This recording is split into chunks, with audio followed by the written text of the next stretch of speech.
Dakar Matin. ñi ngeek docteur Mamadou Mansour Diouf bi nga xam ne ba ñu tàmbalee ci coowul coronavirus ba tey ji mi ngi wéy di ànd ak ñun ci ay waxtaan yu am solo docteur nuyu naa la. waaw jërëjëf Pape Alé maa ngi lay ziar di ziar sama mbokku sénégalais yëpp di ziar sa mbokku auditeurs yi. waaw laaj bu njëkk bi moo di bële passé ñi ngi doon waxtaanee wàllu confinement nga ne ma woon Sénégal àttanul li nga xam ne moo di confinement mu mel ni ci dogal bu président de la république jël te discours am bi mu mujj a def jox na la ci dëgg ndaxte ni ngi décréter pour le moment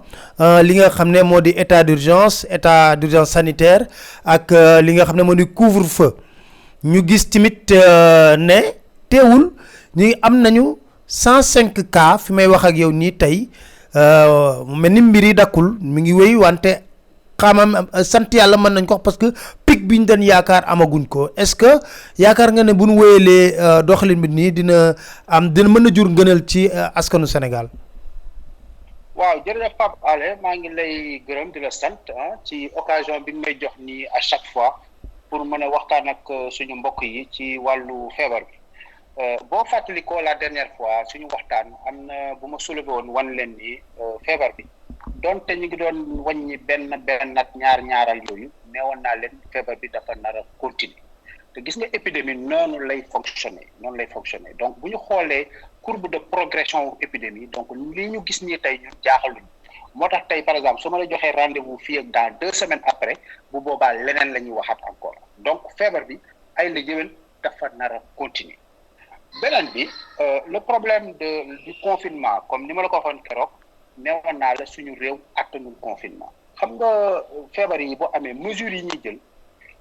au lieu ñuy def du copier coller par exemple xool li nga xamante ni nii benn tel dëkk def na ko mu marché ñu ni ñëw dañ koy jël def ko non da nga war a adapter les moyens par rapport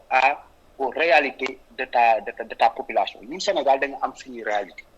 réalité bi ñu am mooy il y a un grand nombre de personnes yoo xam ne dañuy évoluer ci li ñuy wax secteur informel xam nga tey menuisier bi nekk ci biti tailleur bi mécanicien bi ak marchand ambulant bi ak ñu demee noonu donc daf ci bëri ñoo xam ne dañuy xëy dem di daani seen doole donc li ñuy daan seen doole loolu mooy seen subsistance c'est-à-dire que ñooñu xëy bi ñuy xëy c'est synonyme de survie donc li ñuy gagné moom la ñuy dundee au jour le jour xam nga ku mel noonu boo taxawee nga ne ko da nga koy confiner pendant 2 semaines 3 semaines voire 1 mois mais kooku da nga ko war a jox lu mu dundee mooy li may wax rek ni même mala sax boo ko jëlee yeew ko mais li mu waroon dem fortaatu ji mais yow am nga obligation yow indil ko mu dundee ko donc comme nguur gi nag xam nañ ni loolu ñun attanuñu ko munoo ñëw nga ni da ngay dundal ñu doon nguur génn yëpp di wutal di daan seen doole comme attanoo loolu mais donc di leen confiner loolu moom du wax bi ci des ñu jël dogal def couvre-feu boo xam ne day commencer def naa 20h lay commencer ba 6h du matin donc guddi gi lay couvrir mais bëccëg gi lépp loo xamante ni day favoriser diffusion wu virus bi te ñu ko doon wax dajaloo bi nit ñi dajaloo jegante beeg promiscuité beeg yooyu mais mi ngi gën a continuer am te dafa mel ni sax couvre-feu bi dafa gën a yokk loolu parce que tey jii nii boo xoolee bu ñu demee ñi nga xam dañoo xëy dem liggéeyi dem biir Ndakaaru dem wutaluñu daan seen doole ñi ngi xool heure bi bu 17h jotee jàpp 17h bi ba 18h di waaj a jox nga gis leen ñoom ñëpp ñu daw wuti les gares là comme gare Petersen ay nangam fi ñu jëlee dajaloo bi tànqali ko ku nekk di jéem a wut lu la yóbbu nga dellu sa kër balaa 20h di la fekk donc situation yooyu déjà dafa mel ni dañuy ñëw virus bi di ko jox ay situation sur un plateau d'argent donc loolu c'est pas efficace donc man je pense que li ñu waroon gën a insister mooy sur les mesures d'hygiène encore une fois sur les mesures d'hygiène xam nga tey bu ñu décidé woon fexe ba nga xamante ni les produits de désinfection ak yooyu c'est accessible man temps yii am na fu ma seetaan au niveau de Rwanda par exemple dans les arrêts de bus fi ñu jëlee bus yi mais dañ fa teg ay distributeurs de savon ay distributeurs d'eau yoo xam te ngay ñëw par pédale da ngay pédale ak sa tànk ngay bës pédale bi mu servir savon nga raxasu jël mouchoir à papier fomp sànni ci poubelle mais donc loolu suñ ko loolu man defe naa ni foofu lañ gën a war a gën a axer notre communication daal maanaam. waaw beneen mbir bi tamit Mamadou Mansour moo nekk li nga xam ne moo di wàllu chloroquine bi coow jib na ñu bëri ñu ne ki nga xam ne professeur Raoul gis na lu mën a faj li di coronavirus di chloroquine bi waaye nag coow li bari na ci ñi ne war nañ ci tey waruñ ci gaawtu ñii ne war nañ ko mën a jëfandikoo ndax lii faatu fi mu nekk ni bëri na te bu nekkee ne gis nañ lu mën a faj li nga xam ne coronavirus rek war nañ ci gaaw jëfandikoo ko yow en tant que médecin lan moo ci sa xalaat. waaw léegi man wàllu chloroquine dama yaakaar ni ni ñu koy analyser boo nekkee ci dëkk bu mel ni France wala Italie ak noo koy analyser Sénégal warul bokk parce que feebar bi épidémie bi comporté wu fi de la même façon. xam nga fii nii dañuy gis chaque jour ngay dégg ñu lay wax ay 100 personnes yu dee wala lu ko ëpp donc taux de mortalité bi chaque fois mi ngi yokku donc fii il faut que ñu trouver ay solution donc bis bu ñu nee am na benn médicament boo xamante ni nii gis nañ mu am effet ci virus bi donc dafay licite dafay jaadu ñu jéem a xool nuñ koy utiliser pour mën a freiner mortalité boobu mais boo nekkee dëkk bu mel ni Sénégal boo xam ne bi fa feebar bi commencé ba léegi. Je touche du bois yàlla defal nañu sutura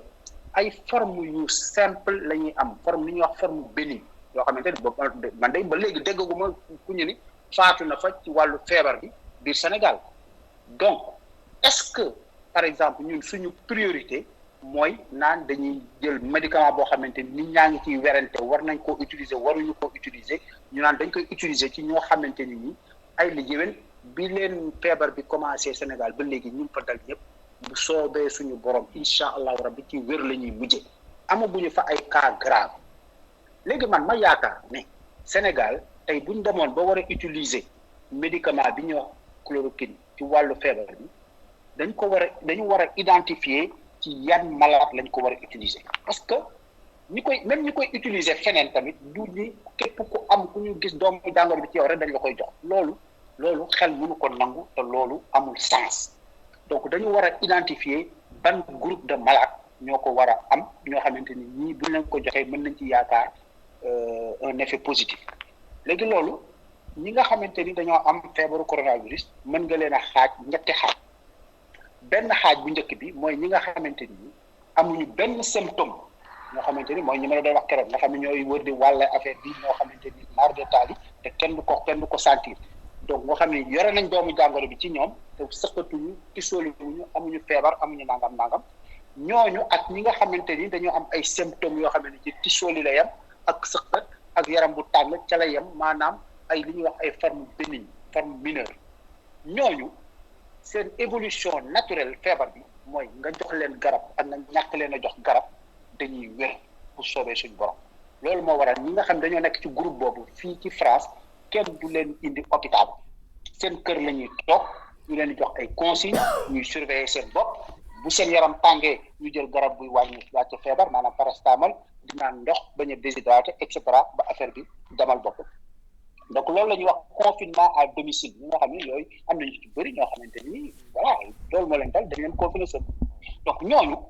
jël chloroquine di leen ko jox amul sens amul benn bénéfice amul dara loolu moom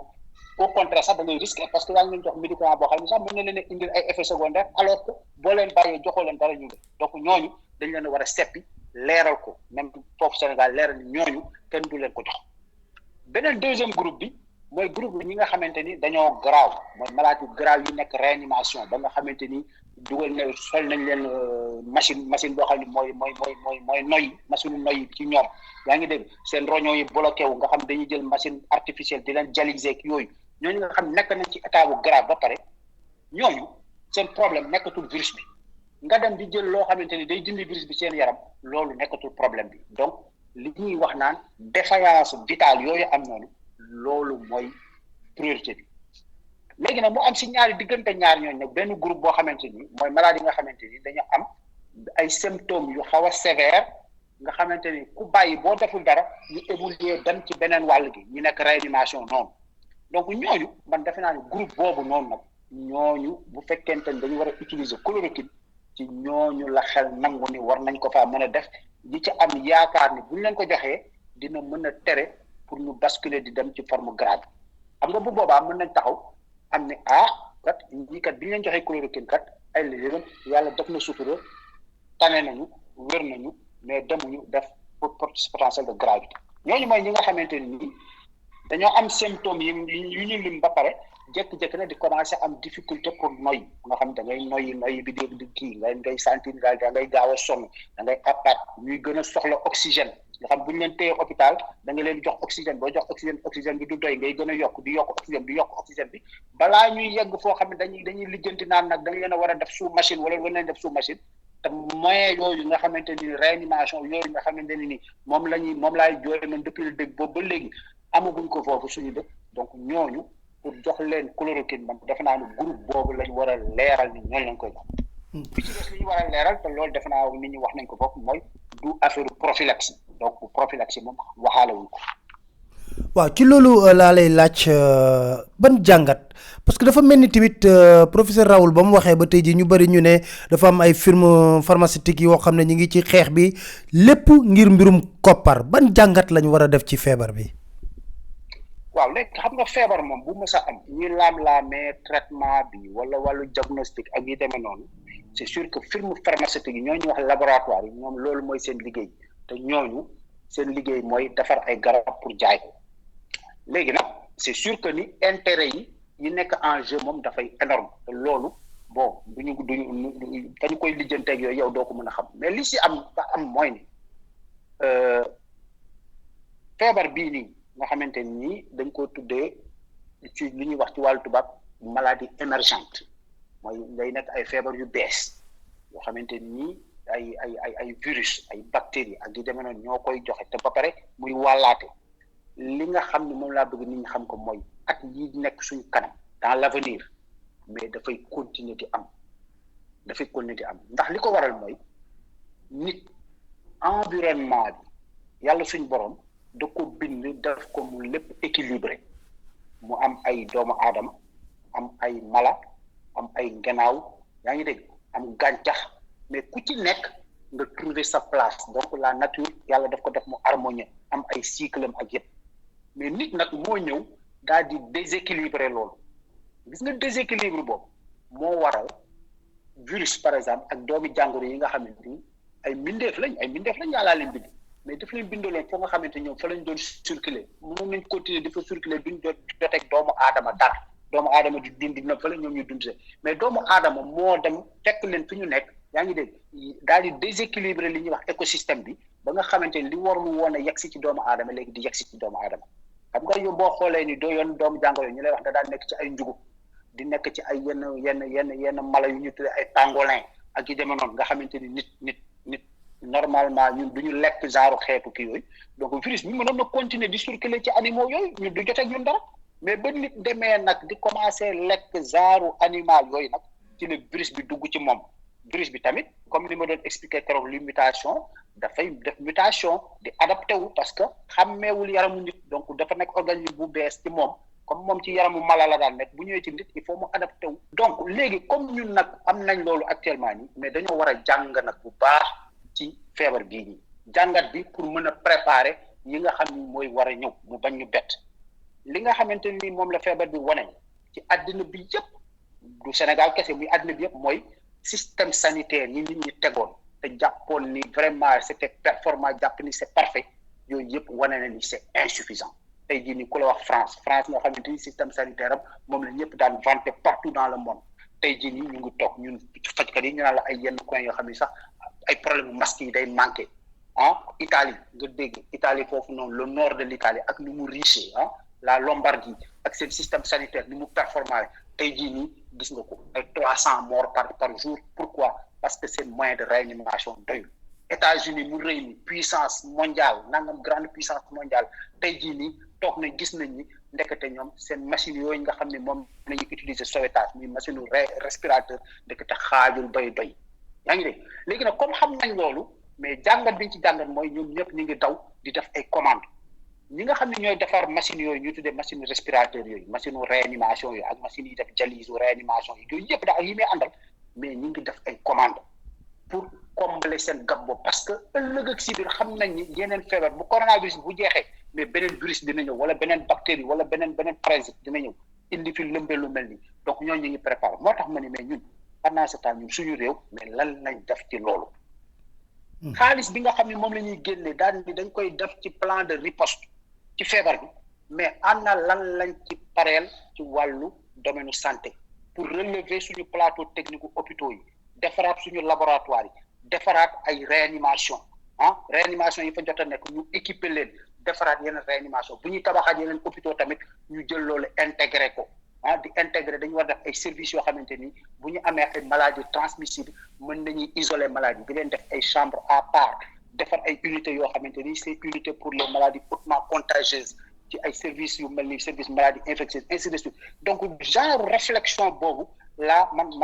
moo ma jaaxal ni gisuma ko Sénégal tey ñu toog foofu di werante chloroquine war nañ ko utiliser wala waruñu ko utiliser mais am na ay enjeux yu gën a bëri loolu xaalis bi ñu jël dem di soutenir par exemple le secteur du tourisme parce que seen perte yi ñuy am le secteur du transport le secteur du transport aérien ainsi de suite ak yi demee noonu effectivement il faut soutenir l'économie mais dans le soutien de cette économie aussi mais il faut pas oublier le talon d'Achille que constitue la santé parce que ñooñu ñëpp aussi bu ñu fonctionner te santé bu fonctionner wul mais il y a un problème donc léegi man plan de riposte boobu ana place bi ñu ci jox waa santé laa xamul tey jii nii bu ñu jàngatee ci feebaru Ebola man dégg naa Birahim Seck mu wax ne te ñoom bon peut-être am na ay informations yoo xam ne amu ko ni ay milliards yu bari la bàyyi de fonds yu dugal ci lutte contre le virus et la maladie à virus Ebola mais ba ñu paree ana lan la ci santé bi jëlee man gisuma ko sanitaire mais man wax dëgg yàlla gisuma loo xam nit mën na ci takku duut baaraam lii ci xaalis boobu lañ ko jëlee ci lañ ko investir loolu man xaw ma ko donc moo tax daal vraiment su ma sañoon dinañ am beneen type de réflexion jéem a améliorer suñu système de santé bi xool les failles bi ci des mooy li feebar bi wane suñu dëkk mooy les failles dans l'assainissement et l'hygiène dans notre pays ñu war a xam ni donc am nañ ay jéego yu bare yu ñu war a dox ci wàllu woowu loolu xam nga ni loolu am na solo donc tey jii nii gis nañ ne war nañ investir sur l'assainissement war nañ investir sur l'hygiène ak yooyu donc man daal vraiment foofu laa doon xaar autorités yi ci seen plan de riposte bi waaw te yooyu gisuma ko nag vraiment moo tax li tubaab doon je reste sur ma faim ci côté boobu. Mamadou Mansour Diouf maa ngi lay sant di la gërëm. jërëjëf Pape Alé merci beaucoup.